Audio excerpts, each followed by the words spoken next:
Curtis and I are owners of Campground Studios, and we're going to tell you just a little bit about ourselves at the beginning.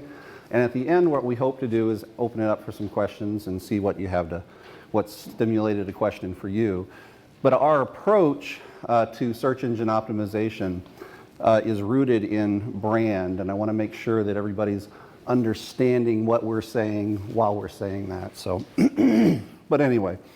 16-hour drive in last night because we can't fly because we're bringing a lot of stuff for the booth. We're here. So anyway,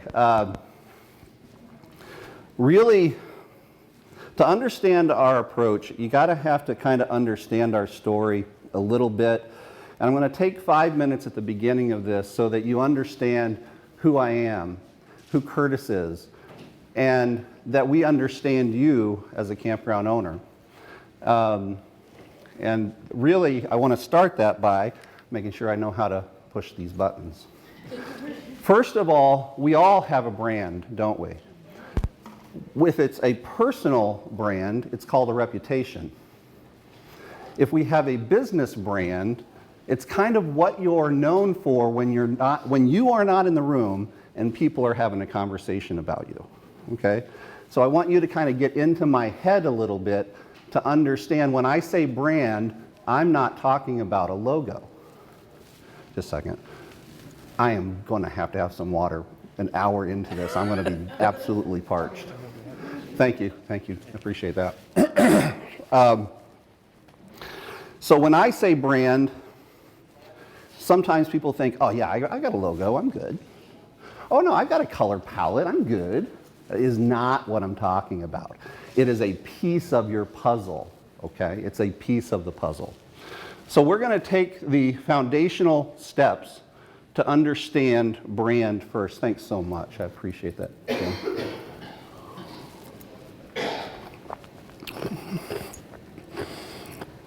Today, this morning, as I groggily got out of bed, I stood before my wardrobe and I brought a suit coat. And I said, should I wear my suit coat this morning or should I go with who I am? Rooted at the foundation of brand is authenticity. Okay? So guess what won? Brian, this is how Brian dresses. Okay? I don't wear suit coats very often. I'm capable of it, but don't really enjoy it. And I was going to stand up in front of you guys and talk about the importance of authenticity, so the vest came on. So, because that's part of my brand. Anybody that knows me knows that I'm an outdoors guy. And because you run a family business, I want you to know a little bit about me. It's my wife, Deanna. We've been married 28 years. It's my daughter, Mariah. She's named after the Mount Moriah in the Bible. She loves the mountains. It's my daughter, Brianna. Son-in-law, Curtis. And my grandson, Evan, and I better get going to the next slide because I will choke up. But I want you to understand something, and I'll pause on this point because I'm passionate about it. I'm annoyingly passionate about it. Do you guys know what you offer the market? In this plastic banana world that we live in, where everybody is doing this for their entertainment and the playground sits silent, you guys are the stewards of authenticity. And we've been created to crave that stuff, to have something real interact with our lives. And you guys own it. And you offer it to the market. I want you guys to, at the end of this, if nothing else, to tap into that authenticity. Whatever your park is, whoever you are inherently, I want it to come out. Because authenticity is easily supported. If you try to be somebody that's in a suit coat, it doesn't work for me, okay? I'm a guy that cries when I see my grandson. That's who I am, guys. That's who I am. And you know what? It's who I want to be. But I want you guys to recognize you do not offer 50 amp service close to a highway with sewer and electric. And you might have a pool. You offer kids playing on the playground. You offer smiles underneath the pool when you're in the pool trying to talk to each other. That's what you offer, and that's what you are a steward of, and I commend everybody in the room for it. Okay. Again, I'm not going to die telling you about myself, but I think it's important you understand the foundations of my understanding in the market. I grew up in Maine on a farm, 2,000-acre farm that bordered a really blue area. Curtis, you got to fix that. Yeah, I'm on it. Yeah, we got nothing. Okay. Where am I? I'm on the farm. Okay, 2,000-acre farm, and it bordered the White Mountain National Forest. I met my wife, who was from New York. We decided to get married, 28 years ago. When we did that, all of my friends looked at me and said, "You, Hickman? You're moving to New York?" They knew me as the guy that grew up on a 2,000-acre farm. And New York has a reputation of being a city, doesn't it? If I tell you I'm from New York, you're kind of like, well, okay, fine. He doesn't really know my product. I'm here to tell you that I grew up on a farm. And that impacted my view when I decided to move to the Catskills. The Catskill Mountains are amazing, okay? So I began to tell my friends, no, you don't know the New York that I know. So 2 decades ago, we started the first ever travel and tourism guide set to DVD. It was called the New York Welcomes You DVD. And it was all about amazing video imagery, okay? 62 counties, 11 regions, 1 DVD. It took 1.5 years to film, but it was rooted on a belief. And that belief is that people move with emotion before they move on information, okay? If a picture is worth 1,000 words, how much is 1,000 pictures moving and set to the right music with the right voiceover and compelling and speaking to the heart? So, Yeah, I don't know. Something is wrong with the... Where is it? Back up. Okay. Okay. So what is brand and how has it become so important? And I'm going to kind of try to get through this part so that we understand we're all on the same page, and then we can get to how this affects SEO, okay? Brand initially transferred information, and that information that it transferred was ownership, okay? So this is 1800s and earlier, but people started to use a mark to identify ownership. But that began to change, it began to morph into something new. Brands began to represent something in the market, didn't it? It began to represent quality. In your case, the type of experience that one might have. It was no longer just about information. It relayed trust. You chime in at any point. Yeah. It's helpful because I get a drink when you do that. But it began to transfer something. So I want you to see the evolution of brand, going from transferring information, a mark, to actually beginning to have definition and meaning, okay? Now, we look at this, everybody uses Coca-Cola as a branding example, but what is Coca-Cola? It is brown sugar water. That is what Coca-Cola is. It is brown sugar water. But in the 70s, we began to attach not just information, and it didn't only mean quality, but then we began to attach emotion to the message. And this is really where we begin to put the rubber to the road, okay? Coca-Cola's secret ingredient is not whatever we don't know about what they put in it. Their secret ingredient is brand. Understand it. I'm sorry if I'm sounding so passionate, if I come across preachy, throw something at me. But their secret ingredient was brand. When in the 70s, they began to take brown sugar water and they said, I'd love to teach the world to sing in perfect harmony. You know what? I'd love to buy the world a Coke. And we began to attach emotion to a brand. It began to attach social consciousness to a brand. How many people remember that commercial? Yeah, exactly. How many commercials could I ask you about that I got no idea? But we remember that one, okay? Coca-Cola understood if we attach brand, if we attach emotion to our message, people will purchase it believing that they're going to have an attachment to something bigger than brown sugar water. And what happened to the monetary value of Coca-Cola after this commercial was incredible. And even today, if you look at the value, they can make estimations of the value of the company with the brand, the Coca-Cola brand, is worth twice what their actual assets are in terms of their processing facilities and their trucks and everything that they own across the globe. The value of Coca-Cola as a brand is worth more than twice what they actually own as assets. It's actually been said of Coca-Cola, if you lost every factory, every worker, all their ingredients, and wiped them off tomorrow, they'd survive. But if you wipe away everybody's memory of their brand, they wouldn't. That's the power of brand, okay?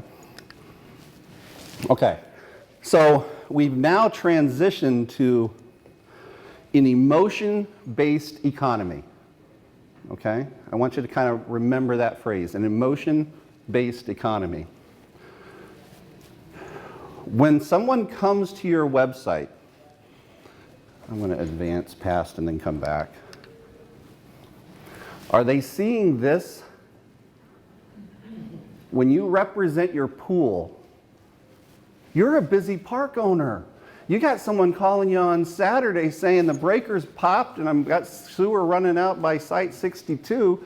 And golly, I need a picture of a pool. Click, that'll do. Let's get it up on social. Well, that's not compelling. That's not an emotion-based economy decision. That's a I'm a busy decision. Okay? All right. But when moms and dads come to your website, by the way, they typically will go to at least 3 campground websites to choose their vacation experience they want, okay? When they come to your website, they are not coming to make sure you have a pool. That's what they'll say. What they're coming for is to make sure that Jan, Mariah, and Brianna are doing that.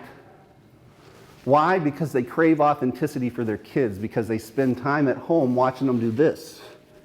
They instinctively know something. They want their kids to have what they had. So when you're talking about your pool experience, work in emotion. Now, we've spoken about the emotion-driven economy. Now I'm going to add to that. We are in a story-based economy, okay? Aren't we? How important is our reputation online? When we get a bad review, and I'm going to sing the praises of Brian Searle, who's sitting right there for a moment. He's an expert at reputation management online. You should take the time to talk to him while you're here this weekend. He's an expert at it, okay? But reputation management online is a huge deal, isn't it? If I were to say to you this, I'll be shocked if somebody doesn't come up with the right answer, or at least the answer I seek, which in my mind is right. What is the best form of advertising? Word of mouth. This is the new word of mouth, folks. This is the new word of mouth.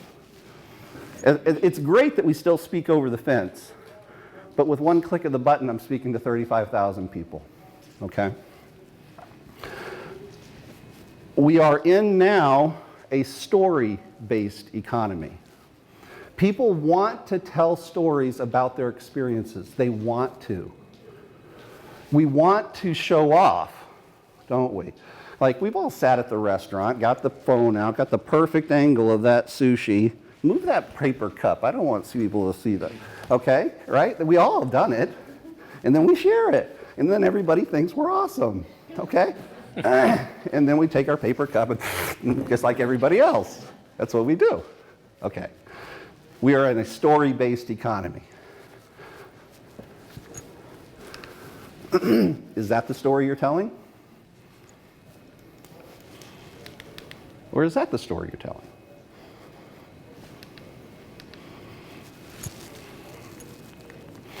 What people are saying about you online is affecting your business. Now remember, the definition for brand for me is what people are saying about you when you are not in the room. That's your brand, okay? So what I am encouraging you to do, I hope this is the right one, is to develop a brand that allows you to take the pen in the hand and you write the story. And then you place it in their consciousness. Okay?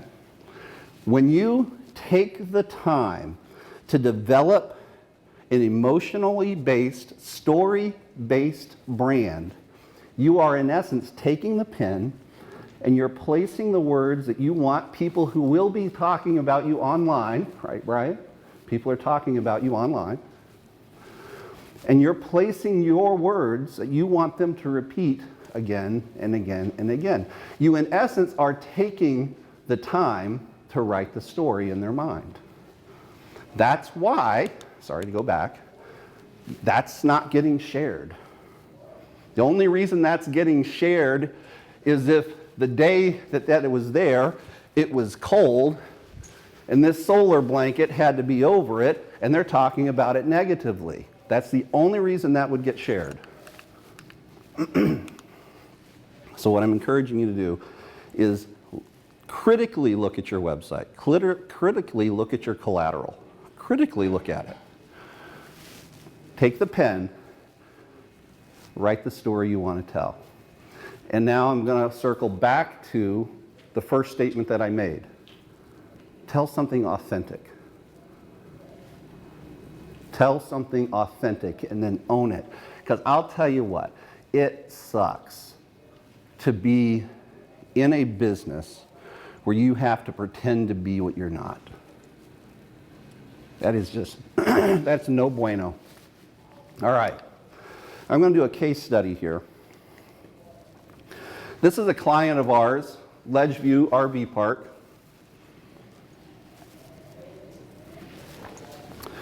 Pat Green is her name, the owner of the park.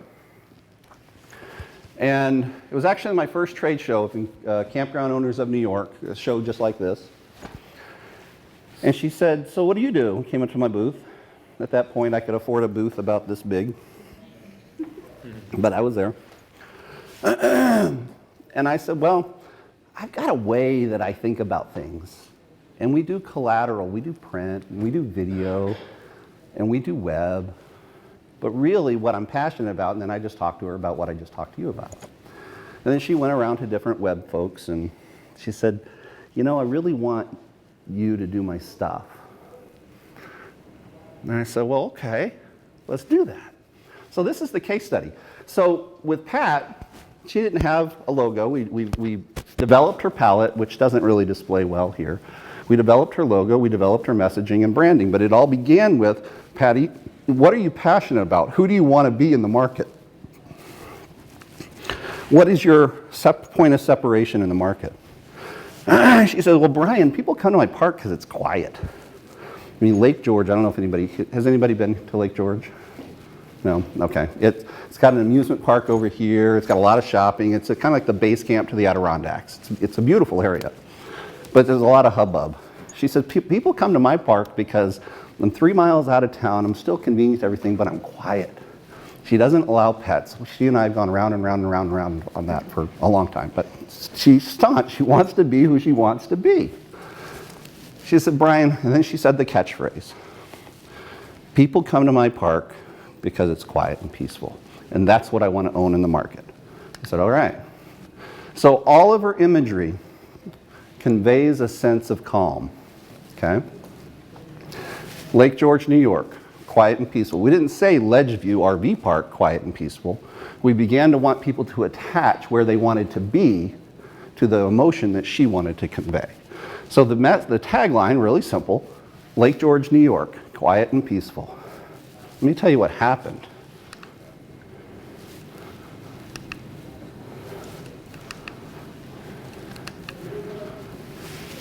I love this RV park. It is so quiet. It is so peaceful. It popped up here. It popped up here. It popped up everywhere. She took the pen. You don't have to be quiet and peaceful. If you want to be a party park, be a party park. Own it. Be who you are. It's okay. But own who you want to be and allow people to write the story that you want to tell. And she began to do that again and again and again, and now she doesn't have to. That story is being told by literally thousands of people online. If you're going to Lake George and you want a quiet and peaceful park, Ledgeview RV Park is the place for you. That didn't happen by accident. It was intentional at every step. Okay? What you want to do is you want to begin to shape the conversation that's being told about your campground. Okay? Okay, so why does that all matter for search engine optimization? Because that's why you're here. You want to see how it affects search engine optimization. But now you understand, well, before I kind of get into the SEO part of this, you all understand my perspective of brand, right? So we're all on the same page. So why does that matter for search engine optimization? We are in a, now this is another phrase, write it down if you're taking notes. We are in a consensus marketing economy. It's the same reason we don't go to the restaurant with 2 cars in it. We go to the one with 50 in it because we believe that the community knows the best restaurant, right? Consensus-based marketing. So Google, it used to be that Google was all about meta tag description, H1, H2, all the technical terms that are important. But guess what, guys? That's baseline stuff now. That's baseline stuff. And Google now basically says, we are going to provide search engine results based on human experience. And they've created their algorithms to do exactly that. And I'm going to demonstrate how they do that. But we are in a consensus marketing economy.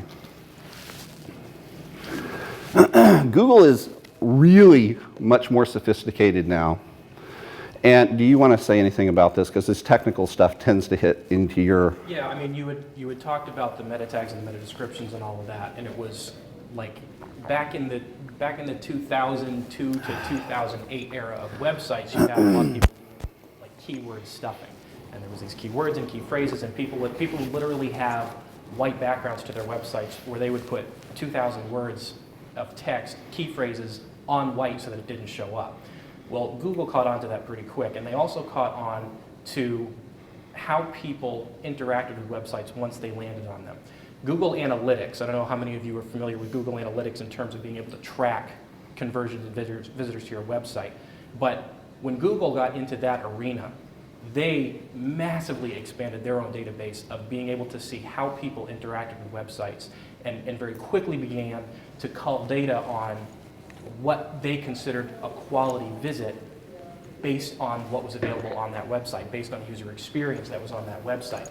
So their algorithm began to shift, and especially right around the time that Google acquired YouTube, I don't know how many of you know that Google owns YouTube, that was intentional.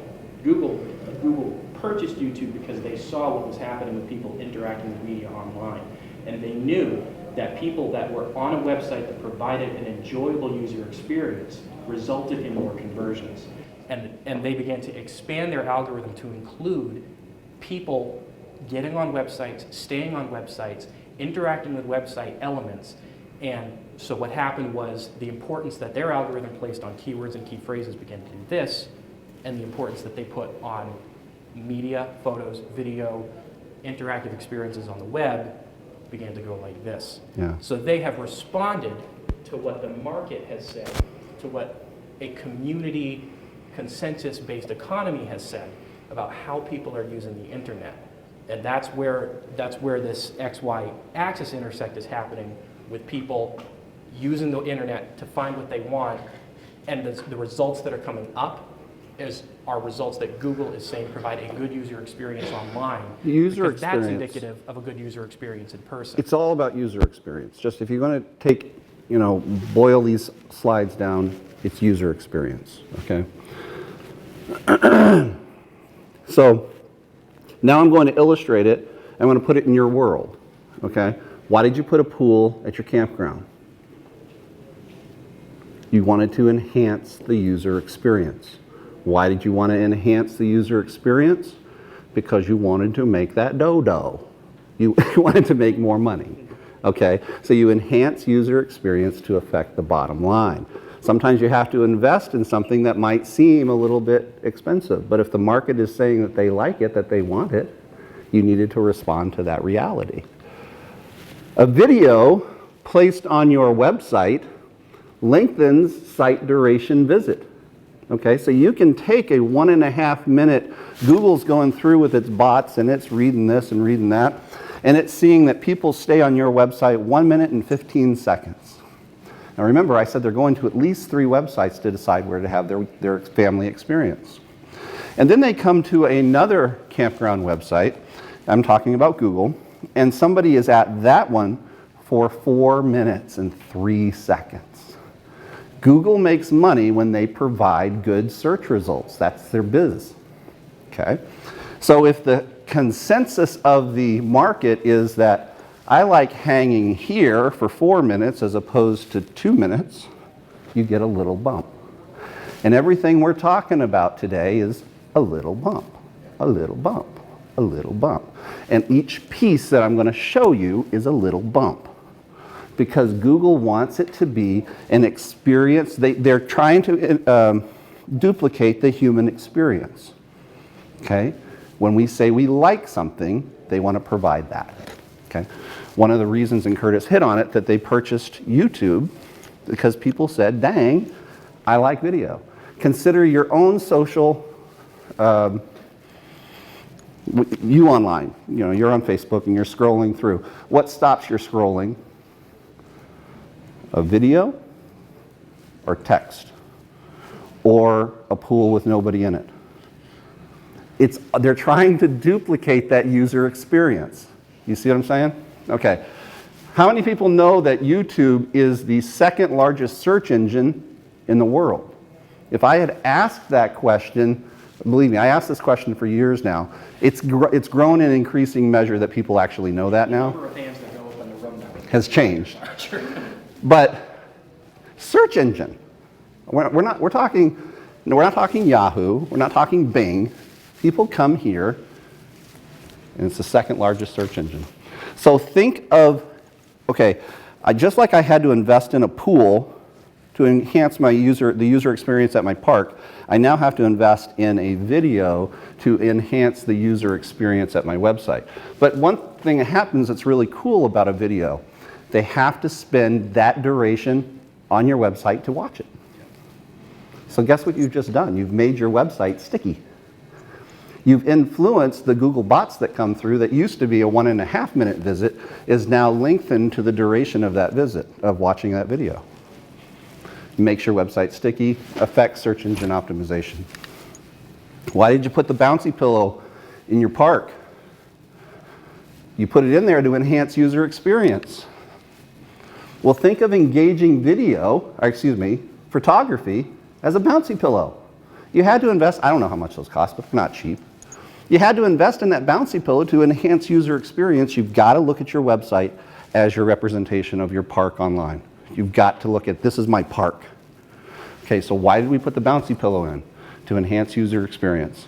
I've got to invest, even if I do it myself and I invest my own time, or I hire Campground Studios or someone else to capture that story for me. You have got to get that story written, okay? So think of that bouncy pillow as compelling photography. Why did you put bumper boats in? For those that might have a water feature like that, to enhance your park experience. Well, think of rich social content as your bouncy pillows. Okay? We are not in an age any longer where we can just keep looking at our park and how can I make my park better, make my park better, make my park better, and not worry about telling that same story online. You have to, just like you invested in a pool, a bouncy pillow, bumper boats, you have to come over here and say, okay, I've got to invest that thing over here. Remember what was said earlier about what people are saying about you online matters to your business. Social media is a huge part of that now. The value that Google and other search engines place on your social media engagement, again, is something else that's come right to the top over things like keywords, over things like key phrases, over your titles and meta tags.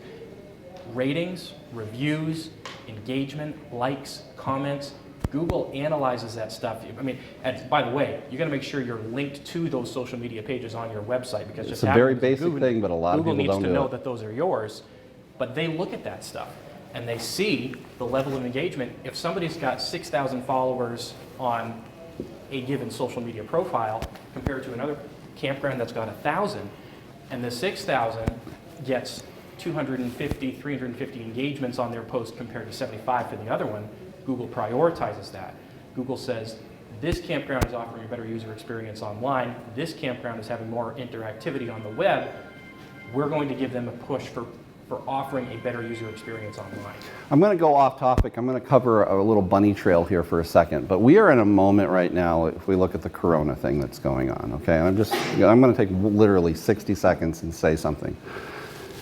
You guys own something. You own fresh, crisp, clean. I'm not saying connect the word corona to it. Okay? No bueno. But I am saying start talking about how you've got to be in the mountains to breathe mountain air. It'll speak to the subconscious of the people that are considering camping. Is that a safe experience? Isn't it not? Is it not in today's environment? So you guys own instinctively a lot of really cool stuff that is needed. You got to be in the mountains to breathe mountain air. You know, putting some toes in a clean, crisp brook that runs by. You know, just speak the word clean, speak the word fresh. It's the market needs to hear that right now. Back to the presentation. Okay, and this is my last annoying illustration to try to position something here. Why do we take so much time to make sure your park looks its best? We invest in landscaping, we invest in so many things. Why? To enhance user experience. Think of that as your website. Think of it as your digital landscaping. Color usage, logo usage, message usage, photography that compels the emotion, photography that tells the story. Setting up places, it could be a post. We've been to Disney. You know, this is a photography place. You know what? I don't forget how they say it, but you know, take a picture here is what they mean. Well, what do they really mean? Take a picture here and share it with everybody that you know. And what you got to do is you got to dig a hole in the ground, pour a little concrete, put a 4x4 thing, and boy, this is a pretty spot. You ought to take a picture by it. People start telling that story. You need to start thinking of that stuff. Okay, but you need to think of your website as the landscaping of your presentation of your park. Why do we do the landscaping so beautifully at the park? To enhance user experience. Guys, if you come out of here, I could have taken 5 minutes in this presentation today. If you come out of here with anything, it's about user experience. And enhancing the user experience online directly affects search engine optimization. Okay, user experience improvements at your park are all about getting them to stay those shoulder days. Yeah, if they come on a stay over on until Monday, that affects the bottom line. If they come a day early because they know they're going to have that cool experience, it's all about getting your guests to stay longer at your park. I want you to think about that as it relates to your website. It's about getting them to stay longer. Guess what? If they're at your site, they're not over at this site. Okay? The longer your guests stay at your park, the more your revenue increases. Your website works exactly the same way. So when we talk about having a video made, and yes, we do those, and we're passionate about it. And I wanted to show you one, and I can't because the technology is not going to allow us to do it today. But you can look at that and say, man, that's expensive for a video, if you're looking at it as a video. But if you're looking at it as a one-time investment to enhance search engine optimization, to take the pen and write the story that you want told, it's a different thing that you're looking at. It's your pool. Okay, we already touched on that, so that's a graphic to drill that into your mind. Okay, there you go. This is the video we can't show you. Actually, we talked about that. I don't think you want to see that. Yeah, exactly. Actually, for those that want to see it, we've got it, the ability. Do you? I can probably pull something up. Okay, anybody that wants to take the time to see it, it's a minute and a half, I think. We'll set it up over here afterwards. Anybody that doesn't want to take the time to see it but wants to go to our booth and see them, we're going to have a bunch of them to show people. But it's awesome because it's a minute and a half and it's engaging and it's fun. And it's emotional. Get to the end of it and it's emotional, and then we would say, guys, that was a minute and a half. You just doubled your site duration by somebody watching that. And then we get to this slide. So you just have to imagine.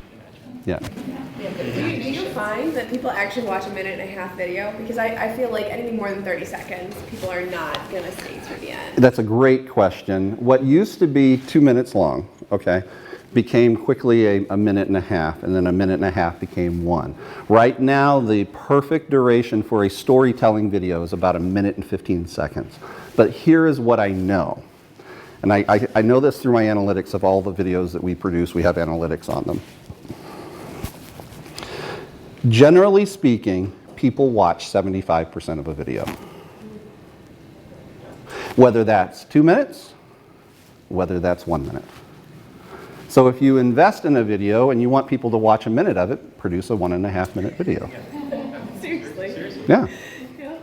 Yeah. Yeah, you figure you get most of the content by the time you're at 30%. Yeah. I see that. Yeah. So Okay. you can see the graph, you can see when people exit a video on our analytics, it goes like this. So even if you are having that happen on a minute and a half video, we're still having people watch that minute and a half video 10 seconds, 15 seconds more than they're watching a 1 minute video. And I will say this, not all video is created equal. Yeah.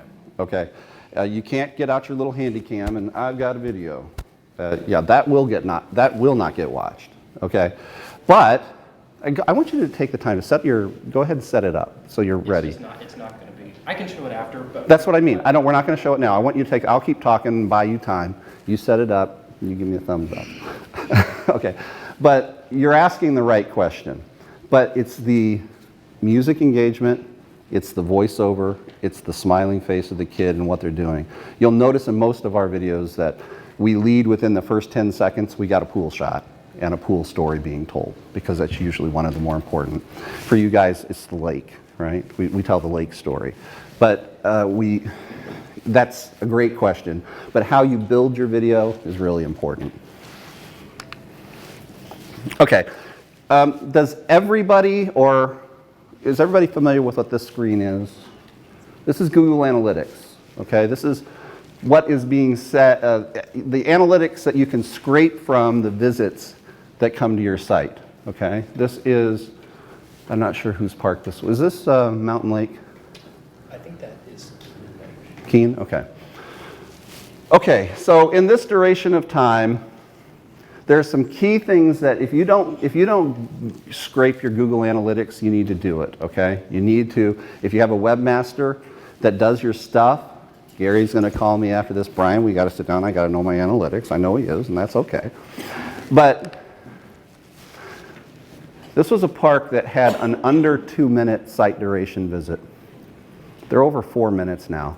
That's an eternity on the web. That's an eternity on the web. Bounce rate. If you're under 40%, you're doing something really right. Okay? When people come to your site, that's what I was looking for, and they stay, they stick. Or if they come to your site, and whoop, that's not what I was looking at, then they bounce off it, that's what they're referring to. Okay? 29%. Relevant content. People want to find the right content. Pages per session. Pay attention to your pages per session. We intentionally do not build 6-page websites. I mean, we'll do it if a customer insists on it. But we build a lot of content. Usually our sites are between 15 and 20 pages. And you can say that's too much. And you could build a case for that.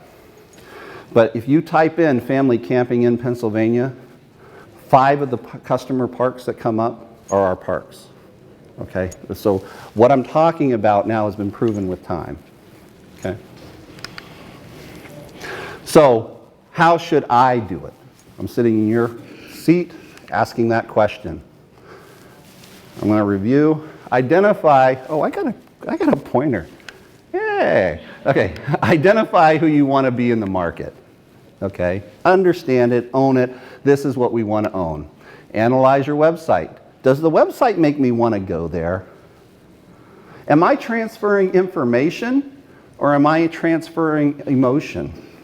Sometimes business owners are very analytical because you got to be, you're running a business, I get it. But you think very logically. And a logical thinker very often does not play in the emotional arena very often. You've got to step into that emotional side, and if you're not good at it, get somebody who is, and sit there and look at that website with them. Okay. Convey emotion on your website. Don't just transfer information, exclamation, exclamation, exclamation. Provide rich media content for today's market. We've already discussed what those things are, so I don't need to reiterate what they are. It's just suffice to say you need to do it. Be the same everywhere you appear online or in print. Okay, I see this all the time. Someone will invest in a website, but their social pages don't look anything like it. That is a breaking of brand consistency. It's why Coke bottles all look the same. It's why they all have the same font. It's why they have the same amount of red around it. I'm telling you, these things matter in the market. They matter. So however they touch you, you want to be consistent and appear the same. Shape the story your guest is telling online with consistent messaging. Lake George, New York, quiet and peaceful. We're not reinventing the wheel here, folks. What we're doing is we're applying common sense, and I'm encouraging you to take the time to do these important things. Fundamentally, at the end of the day, the more they see, the more you sell. If they see an empty pool, that will affect sales. If they see kids having fun in a pool, that affects sales. Today's market, and I passed out a pamphlet, or a, whatever you call that, piece of paper, cardboardy thing. And it talks about what we do, okay? I encourage you to come by the booth and take a look at it, but what we do is we produce video content for campgrounds. We've done about 60 of them now.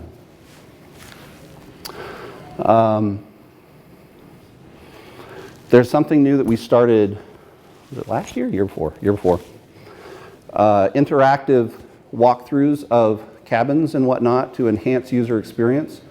So when someone comes and they can actually walk through the cabin they're thinking about it, looking at, it handles a lot of problems for you. They come in and they see this little 12 by 12 primitive and they come to your park, I thought that would sleep my family of 12. No, they get to see everything. It handles problems, but it also helps you with search engine optimization. Why? Because it takes longer to take a walk through the cabin. It increases site duration. Okay? We do professional photography, and obviously we do print and website stuff. The more they see, the more you sell. That's it. That's the presentation, folks. Does anybody have any questions for either Curtis or myself? I got one for you. Yeah. So everybody knows that people can easily go online in this day and age, just make their own website, right? Yeah. So give us some reasons why it's good to go like full professional. Yeah. The benefits it can provide. That's an awesome question. People, I think people don't. They often see, well, this is a website, and this is a website that costs a lot of money, and there's a big difference there. Yeah, yeah. I so appreciate this question. I have developed a one-line answer to this question that we can kind of blow out a little bit, but that is this. If your brand will fit into a template, knock yourself out. What we do is we basically sit with you. I mean, we are a heavy, high-touch company, okay? I was in Alaska on a family vacation. I got a call from a now client who is in West Virginia. And I said, yeah, okay, I'll come out to your park when I get back from my family vacation. She says, what are you coming to my park for? This is an online thing. We don't need to do that. I said, no, you don't understand. I need to touch your park. I need to walk the dirt. So I think from my perspective, that answers your question. Can you present better, perhaps? Like, let's say your website looks like an 80s website with a lot of GIFs and stuff right now. And can I go to, what's one of the free ones? Like a Wix. If I go to a Wix or something. And is that better? By all means. Fill that with good photography, you will improve. Yep. Okay? What we do in the market, having been in it now for almost 2 decades, is we understand your product, how to present it in a way that compels emotionally. I didn't hit on testimonials a lot. We always, you know, in the newspaper industry, above the fold is a term that they use. Page 1 above the fold is important real estate. Look at your website the same way. What you have presenting above the fold is important. There's a technical side to that. Yeah. Which is twofold. First of all, the H1, H2 structuring the content aspect of what we talked about has definitely something below the identity presentation, but it's still important. And especially when you have no that do include media in their builds, Google is going to go down their priority list and start to rank stuff that's pretty close by the structure of their content, by the page layout, by the navigation, and that stuff is still important. You're good, you're good, you're good. When you're building a site by yourself with one of those programs, there is not much consideration, especially if you're kind of a novice with it, there's not much consideration given to mobile friendliness. How that website is going to perform on a bunch of different platforms, a bunch of different browsers and devices. And that mobile friendliness is hugely important. It is one of the most important things that Google emphasizes because 70% of all website traffic, even to your websites, is coming via phone. So if your website doesn't look good on a phone, if it doesn't perform well on a phone, you're going to get dinged, and you're going to get dinged hard. But before you leave that point, I just want to say that. Another thing is, so they develop templates that are responsive, right? We've all heard about responsive sites, so whatever environment it's in, it looks good. But they operate within parameters. But sometimes you don't fit that parameter, and so your content looks wiggy. You know, so taking the time to look at everything, massage everything correctly, regardless of the environment, also is relevant. I mean, you can, let's take a Wix for example. You can have different elements in your own pictures and things like that that you put in, and it looks nice in the build window that you've got. But then once you start to transition to a phone and you look at it, there's stuff bleeding off the pages, you've got text sitting on top of text. It's very common. It's very common, and we see it with people that have built their own websites using builders like that. And when you are talking about building a website from scratch with code like what we do, you have so much more control over what happens with those elements as your screen size changes, as your screen orientation changes. We can have elements disappear or reappear based on how they're laying out. We can have things resize in a way that some of these technical sites don't allow you to do. So those are the primary technical reasons why there's so much that's impacted beyond even just what you see when you're building a website in that kind of environment. I really love the space that I fill in our company because I'm not technical. I'm the guy that waves his arms and dances. So I'm going to give it to you in my terms. I kind of call it the round to it. You run a park. You've got literally 30 more things you got to do today. And how many people in this room have said, you know, I really need to improve my pictures, and you've said the same thing for the last 3 years. It's the round to it element. There's what we call an opportunity cost in business. It's not just what it costs you to do it. It's what it costs you if you don't do it, or if you don't do it well. Okay? And so my non-technical answer to your question is round to it.